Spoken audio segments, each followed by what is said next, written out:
ફરી અમદાવાદમાં surveillance સ્ક્વોડની office જ જર્જરિત હાલતમાં છે।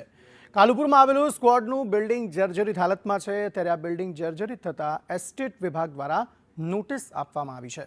શહેરમાં જોખમી ઇમારતો અને ઘરોને નોટિસ આપવાનું શરૂ કરાયું છે। સર્વેલન્સ સ્ક્વોડ સહિતના અન્ય બિલ્ડિંગને પણ નોટિસ અપાઈ છે। કોટ વિસ્તારમાં જર્જરિત મકાનોની સંખ્યા વધી રહી છે। જર્જરિત ઇમારત પાસે ભેગા ન થવા તંત્રએ લોકોને અપીલ કરી છે। શહેરમાં જર્જરિત ઇમારતોની કોટ વિસ્તારમાં સંખ્યામાં સતત વધારો થઈ રહ્યો છે।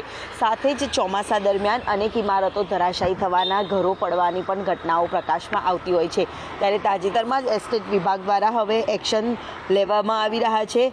તાબડતોડ અહીંયા જોખમી જે બિલ્ડિંગો ઘરો હોય તેને પણ નોટિસો છે તે ફાળવવાની શરૂ કરી દેવામાં આવી છે। જ્યારે કાલુપુરમાં આવેલા સર્વેલન્સ સ્ક્વોડની બિલ્ડિંગને પણ નોટિસ આપી દેવામાં આવી છે અને અહીંયા આજુબાજુના તમામ જે વિસ્તારો છે એટલે કે અહીંયાથી પસાર થવું કે પછી અહીંયા ભેગા વળીને ન બેસવા માટેની પણ તંત્ર દ્વારા અપીલ છે તે કરવામાં આવી રહી છે। મહત્વનું છે કે સરકારી કચેરીઓ હોય એ પણ હવે જર્જરિત સતત થતી નજરે પડી રહી છે। ત્યારે આ તમામ જર્જરિત મકાનો છે કે પછી સરકારી કચેરીઓ છે તેને અન્ય સ્થળે તો ખસેડવામાં આવે છે, પરંતુ પૂરતી વ્યવસ્થાઓ અને સારી મજબૂતાઈથી ક્યારે બનાવવામાં આવશે તે એક મોટો સવાલ ઊભો થઈ રહ્યો છે।